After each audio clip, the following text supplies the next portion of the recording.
Assalamualaikum warahmatullahi wabarakatuh. Perkenalkan, nama saya Ahmad Hairan. Jadi di sini saya bersama Muhammad Jaini. Jadi di pembahasan kali ini kami berdua ingin membahas tentang hak asasi manusia dari tugas kewarganegaraan. Oke, langsung saja saya mulai. Jadi kita masuk ke pengertian dulu. Jadi hak asasi manusia. Nah, kita artikan dulu apa yang dimaksud dengan hak. Jadi hak adalah segala sesuatu yang wajib didapatkan manusia sebelum dia lahir sampai dia meninggal dunia. Kemudian yang dimaksud dengan asasi adalah dasar atau pokok. Jadi dapat disimpulkan secara sederhana hak asasi manusia adalah hak dasar manusia menurut kodratnya. Ada 3 hal yang melekat pada diri manusia, yaitu kehidupan, kebebasan, kebahagiaan. Ketiga hal tersebut merupakan hal yang mendasar yang harus dimiliki setiap manusia dalam pengertian lain yang disebut dengan hak asasi manusia. Menurut Undang-Undang Dasar Nomor 39 Tahun 1999, hak asasi manusia adalah seperangkat hak yang melekat pada manusia sebagai makhluk Allah Subhanahu wa taala dan merupakan anugerah yang wajib dihormati, dijunjung tinggi dan dilindungi oleh negara, hukum, pemerintah, dan setiap orang demi kehormatan serta perlindungan harkat dan martabat manusia. Pengertian tersebut dapat disimpulkan bahwa hak asasi manusia sebagai hak yang melekat pada diri dan tidak bisa dipisahkan dari dalam diri manusia yang harus dihormati dan ditegakkan demi meningkatnya martabat manusia, kesejahteraan manusia, dan keadilan.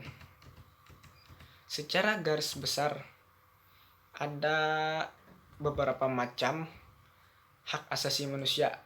Yang pertama adalah hak asasi pribadi. Jadi hak asasi pribadi adalah hak yang berhubungan dengan kehidupan pribadi seseorang. Kita ambil contoh misalnya kebebasan mengeluarkan dan menyatakan pendapat. Kemudian contoh kedua, kebebasan memilih dan aktif dalam berorganisasi dan perkumpulan. Kemudian yang ketiga, hak kebebasan untuk memilih memeluk agama dan kepercayaan yang dia yakini masing-masing. Kemudian hak asasi yang kedua yaitu hak asasi politik. Hak asasi politik ini adalah hak yang berhubungan dengan kehidupan politik. Jadi contohnya hak untuk memilih dan dipilih dalam pemilihan, hak ikut serta dalam kegiatan pemerintahan, hak untuk membuat dan mendirikan partai politik, serta organisasi politik. Kemudian hak asasi yang ketiga yaitu hak asasi hukum, yaitu hak yang berkaitan dengan hukum dan pemerintah. Contohnya sebagai berikut, yaitu hak mendapatkan perlakuan yang sama di depan hukum dan pemerintah. Yang kedua, hak mendapat pelayanan dan perlindungan dari hukum. Yang keempat, kemudian hak asasi yang keempat adalah hak asasi ekonomi, yaitu hak yang berhubungan dengan kegiatan perekonomian. Contoh dari hak asasi ekonomi ini yang pertama yaitu adalah hak kebebasan melakukan jual beli, hak kebebasan, kemudian yang kedua hak kebebasan mengadakan perjanjian kontrak, kemudian hak mendapat sesuatu dari pekerjaan yang layak. Kemudian hak asasi yang kelima yaitu hak asasi peradilan, adalah hak yang berhubungan dengan peradilan. Contoh hak asasi peradilan yaitu sebagai berikut. Yang pertama, hak atas perlakuan yang sama dalam tata cara peradilan, hak persamaan atas perlakuan penggeledahan, penangkapan, penahanan, dan penyelidikan di depan hukum. Kemudian hak asasi sosial budaya. Jadi yang dimaksud dengan hak asasi sosial budaya adalah hak yang berhubungan dengan kehidupan bermasyarakat. Jadi contohnya adalah hak mendapat pendidikan, hak mendapat pengajaran, hak untuk mengembangkan budaya yang sesuai dengan bakat dan minatnya, kemudian hak untuk berteman dengan siapapun. Oke, mungkin selanjutnya akan disampaikan oleh teman saya Muhammad Jaini tentang sejarah. Oke, terima kasih untuk teman saya Ahmad Hairan yang sudah menjelaskan apa itu pengertian hak asasi manusia. Untuk pembahasan selanjutnya kami akan membahas yaitu sejarah hak asasi manusia. Untuk yang pertama yaitu sejarah hak asasi manusia di dunia. Sejarah hak asasi manusia berawal dari dunia barat atau Eropa. Seorang filsuf Inggris pada abad ke-17, John Locke, merumuskan adanya hak alamiah yang melekat pada setiap diri manusia, yaitu hak atas hidup, hak atas kebebasan, dan hak atas milik. Pada waktu itu, hak masih terbatas pada bidang sipil atau pribadi dan politik. Sejarah perkembangan hak asasi manusia ditandai adanya 3 peristiwa penting di dunia barat, yaitu Perjanjian atau Piagam Magna Carta, Revolusi Amerika, dan Revolusi Prancis. Nah, untuk pertama yaitu Magna Carta pada tahun 1215. Piagam atau perjanjian antara Raja John dari Inggris dengan para bangsawan juga disebut dengan Magna Carta. Isinya adalah pemberian jaminan beberapa hak oleh raja kepada para bangsawan beserta keturunannya, seperti hak untuk tidak dipenjarakan tanpa adanya pemeriksaan pengadilan. Jaminan itu diberikan sebagai balasan atas bantuan biaya pemerintahan yang telah diberikan oleh para bangsawan. Sejak saat itu, jaminan hak tersebut berkembang dan menjadi bagian dari sistem konstitusional Inggris. Yang kedua, ada Revolusi Amerika pada tahun 1776. Perang kemerdekaan rakyat Amerika Serikat melawan penjajah Inggris disebut juga dengan Revolusi Amerika.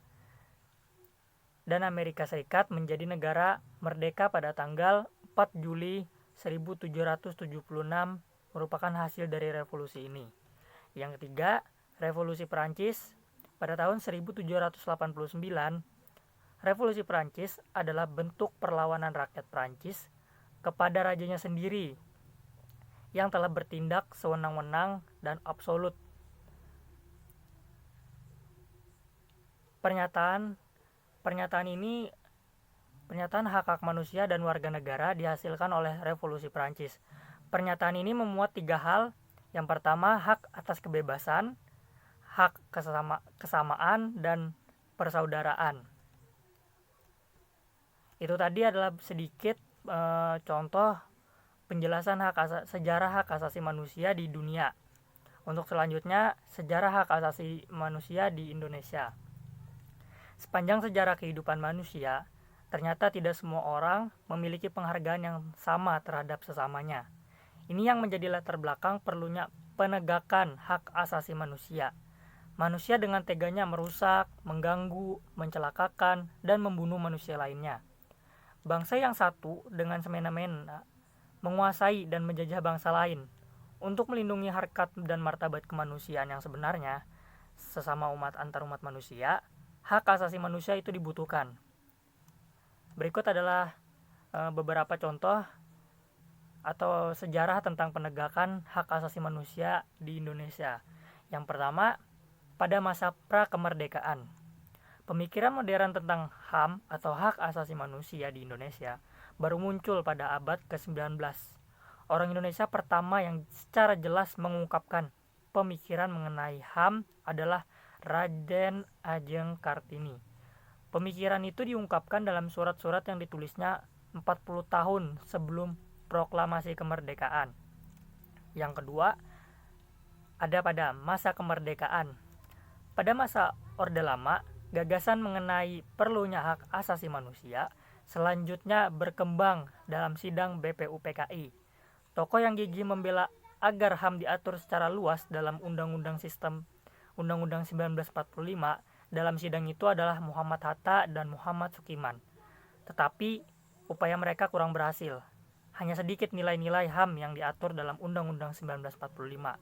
Sementara itu, secara menyeluruh HAM diatur dalam Konstitusi RIS dan UUD 1950. Pada masa Orde Baru, pelanggaran HAM pada masa Orde Baru mencapai puncaknya. Ini terjadi terutama karena HAM dianggap sebagai paham liberal atau paham barat yang bertentangan dengan budaya timur dan Pancasila. Karena itu, HAM hanya diakui secara sangat minimal. Komisi Hak Asasi Manusia dibentuk pada tahun 1993. Namun, komisi tersebut tidak dapat berfungsi dengan baik karena kondisi politik. Berbagai pelanggaran HAM terus terjadi. Bahkan disinyalir terjadi pula berbagai pelanggaran HAM berat. Hal itu akhirnya mendorong munculnya gerakan reformasi untuk mengakhiri kekuasaan Orde Baru. Pada masa reformasi, masalah penegakan hak asasi manusia di Indonesia telah menjadi tekad dan komitmen yang kuat dari segenap komponen bangsa, terutama pada era reformasi sekarang ini. Kemajuan itu ditandai dengan membaiknya iklim kebebasan dan lahirnya sebagai dokumen HAM yang lebih baik. Dokumen itu meliputi UUD 1945, hasil amandemen, TAP MPR nomor 17 MPR tahun 1998 tentang hak asasi manusia, UU nomor 39 tahun 1999 tentang hak asasi manusia. Pada tahun 2005, pemerintah meratifikasi dua instrumen yang sangat penting dalam penegakan HAM, yaitu Kovenan Internasional tentang Hak-Hak Ekonomi, Sosial dan Budaya menjadi Undang-Undang Nomor 11 Tahun 2005 dan Kovenan Internasional tentang Hak-Hak Sipil dan Politik menjadi Undang-Undang Nomor 12 Tahun 2005. Mungkin itu saja yang dapat kami jelaskan bersama Hairan tentang hak asasi manusia. Apabila ada kekurangan, kami mohon maaf. Wabillahi taufiq wal hidayah. Wassalamualaikum warahmatullahi wabarakatuh.